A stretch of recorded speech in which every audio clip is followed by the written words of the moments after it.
Commençons par le commencement. Depuis quelques jours, la petite Julie, 4 mois, présente des symptômes inquiétants.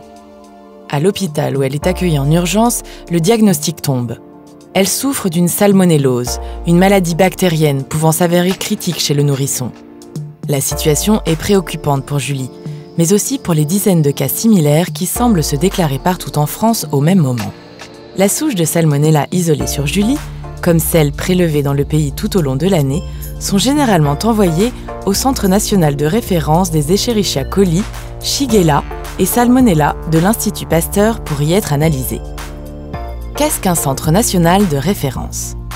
C'est un laboratoire expert en microbiologie et un observatoire des maladies transmissibles. Les centres nationaux de référence, ou CNR, participent activement à la lutte et au contrôle de ces maladies. C'est une mission de service public. Sur les 39 CNR qui existent à l'heure actuelle en France, 14 sont placés sous la responsabilité de l'Institut Pasteur. Y sont étudiées et surveillées de nombreuses maladies.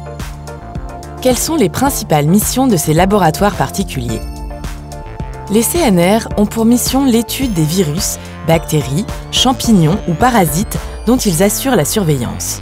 Leurs chercheurs sont de véritables experts qui enquêtent sur le fonctionnement et les évolutions de ces micro-organismes. Les CNR contribuent également à la surveillance épidémiologique de ces pathogènes sur l'ensemble du territoire. Ainsi, lorsque les souches de salmonella de Julie et des autres malades sont analysées à l'Institut Pasteur, les scientifiques du CNR constatent qu'elles sont toutes associées à un même type de salmonelle. S'agissant d'un phénomène anormal, l'Institut Pasteur informe immédiatement Santé publique France de la gravité de la situation.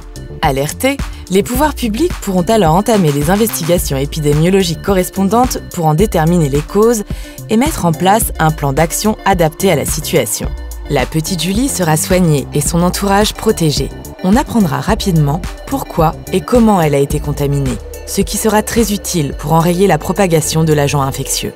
Tout ça grâce à l'aide, entre autres, du Centre national de référence de l'Institut Pasteur.